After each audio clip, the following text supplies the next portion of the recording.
রাসূলুল্লাহ সাল্লাল্লাহু আলাইহি ওয়াসাল্লাম মেরাজের রাতে গিয়ে দেখে এসেছেন যে একটা চুলা দেখেছেন, চুলা তন্দুর চুলার মতো, নিচের দিকটা ফাঁপা, উপরের দিকটা সরু, আগুন জ্বলছে দাউ দাউ করে, এক শ্রেণীর মানুষকে পোড়ানো হচ্ছে।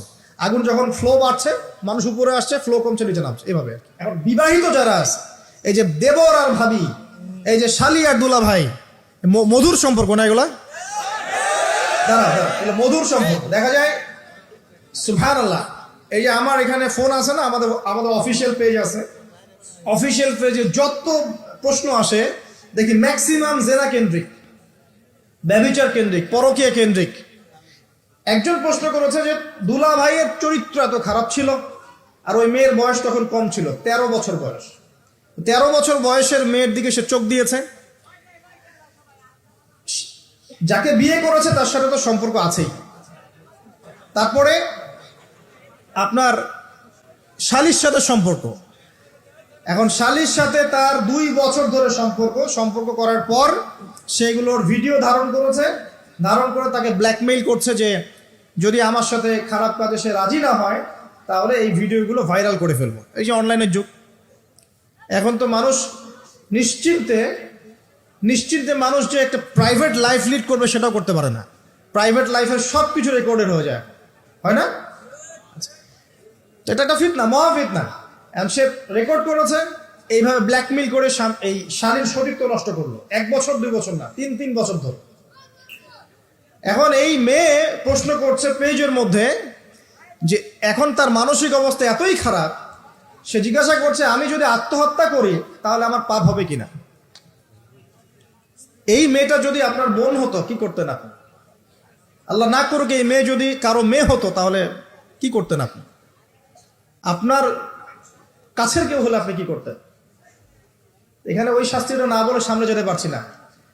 শোনেন, যারা বিবাহিত ব্যক্তি হওয়ার পরেও পরকীয়া করেছেন, বিবাহ করার পরেও পরকীয়ার পাপে লিপ্ত ছিলেন বা এখনো আছেন, জেনে হোক না জেনে হোক করেছেন, অথবা এটা জেনে করেছেন যে এটা একটা খারাপ কাজ তারপরেও করেছেন, রাসূলুল্লাহ সাল্লাল্লাহু আলাইহি ওয়াসাল্লামের হাদিস এবং আল্লাহ পাকের কালাম অনুযায়ী তাদের শাস্তি হচ্ছে কোমর পর্যন্ত মাটিতে পুঁতে ফেলে পাথর নিক্ষেপ করে রজম করে হত্যা করা। ইসলামিক যদি কোনো রাষ্ট্র থাকতো বা এটা যদি হতো, বা এটা যদি ইমামুল মাহদির যুগ হতো বা ওমর রাদিয়াল্লাহু আনহুর যুগ হতো, তাহলে এই শাস্তির বাইরে আপনি চলতে পারতেন না যদি এটা প্রমাণ হতো। এই শাস্তি যদি দুনিয়াতে কার্যকর নাও হয়, আপনি যদি তওবা না করে মারা যান তাহলে কিয়ামতের মাঠে এই শাস্তি আপনি ভোগ করবেন। খুব মজা লাগছে পরকীয়া করতে। সকালে একটার সাথে, দুপুরে একটার সাথে, আজকে একজনের সাথে রাত কাটান, কালকে আরেকজনের সাথে রাত কাটান, খুব মজা পাচ্ছেন। রাত্রেবেলা মদ খান আর হোটেলে রাত কাটান, সকালবেলা আবার অফিসে যান। আমাদের শহরের এগুলা কালচার কোত্থেকে আসলো? এই শহরকে পবিত্র করবে কে এবং এই শহরের আসল রূপগুলো স্পষ্ট করবে কারা? খুব মজা পাচ্ছেন এগুলোতে। সুবহানাল্লাহ। একটা বিষয় বুঝাই, ইসলামে কেসাস আছে, কেসাস। মনে করেন আমাকে কেউ হত্যা করেছে, আপনি তাকে হত্যা করতে পারবেন।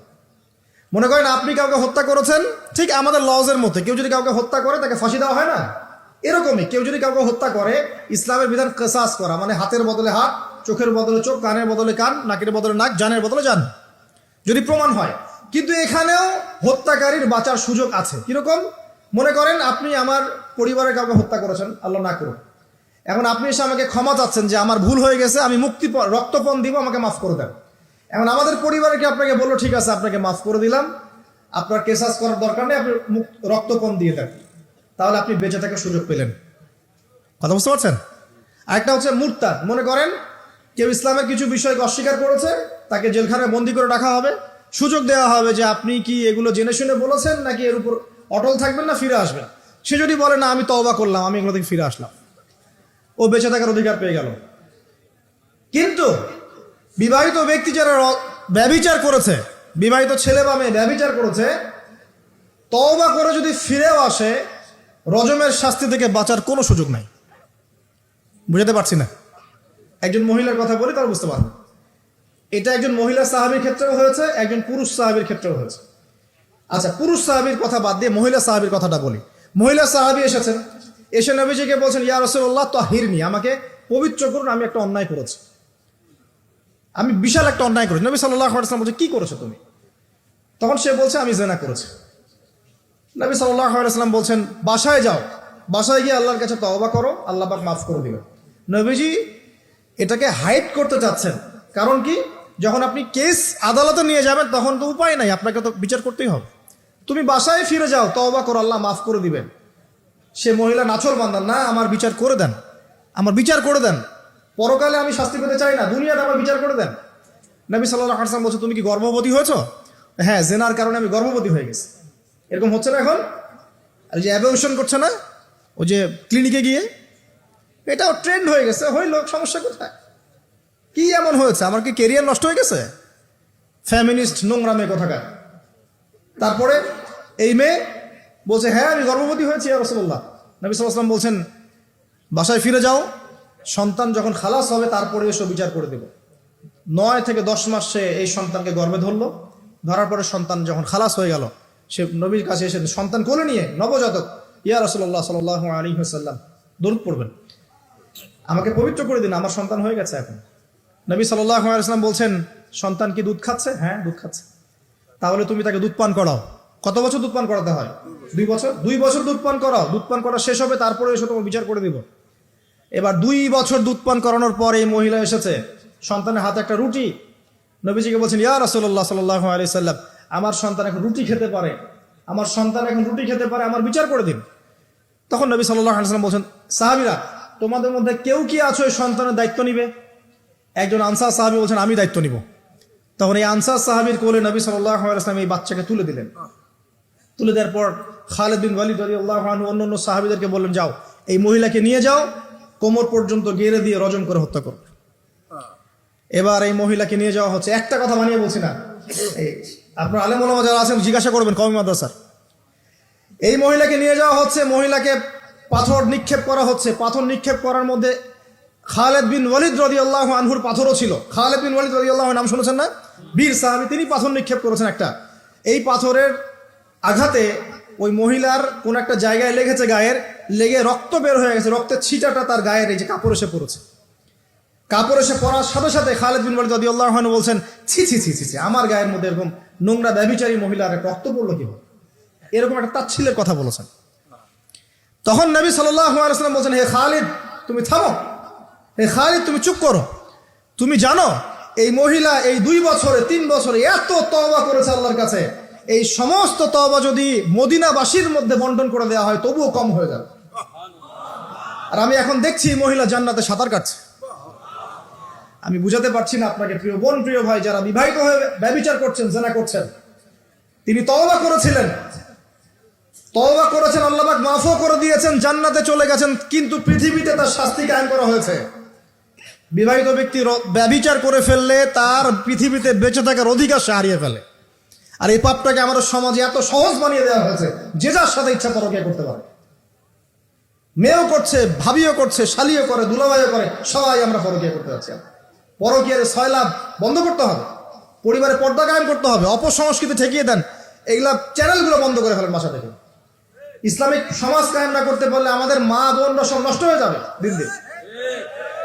আর পরিবারের ইজ্জত যখন চলে যায়, কোনো কিছুর বিনিময়টাকে ফিরে পাওয়া যাবে না। কেন পরকীয়া করতে গেছেন? আল্লাহ, আপনার যদি এতই চাহিদা থাকে আরেকটা বিয়ে করেন না কেন? বিয়ে করতে সাহস কুলায় না নাকি?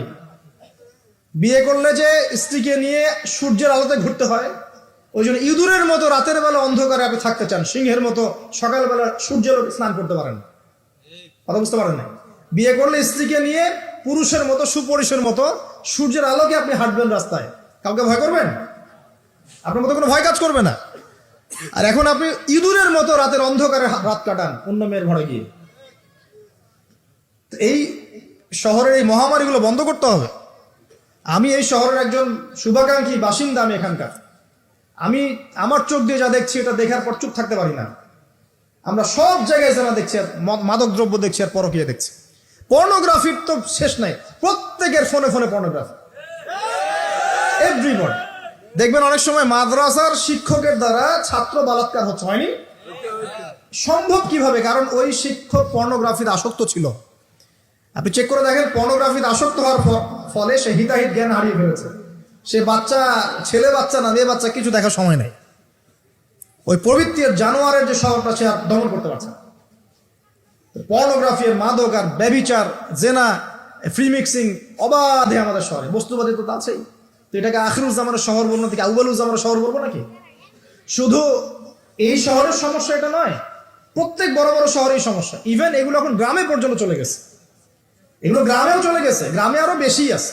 দেখবেন শহরের ছেলেরা তো জিন্স আর টি শার্ট পরা মেয়েদেরকে দেখে অভ্যস্ত না, এরা না একটু কন্ট্রোল করতে পারে। আর যখন একটা গ্রামের ছেলে পর্নোগ্রাফি দেখবে, সে তো আর নিজেকে কন্ট্রোল করতে পারে না। বুঝতে পারছেন না? আমাদের শপিং মলগুলোতে গেলে আমরা দেখি টি শার্ট আর গেঞ্জি পরা মেয়ে ঘুরছে, তাই না?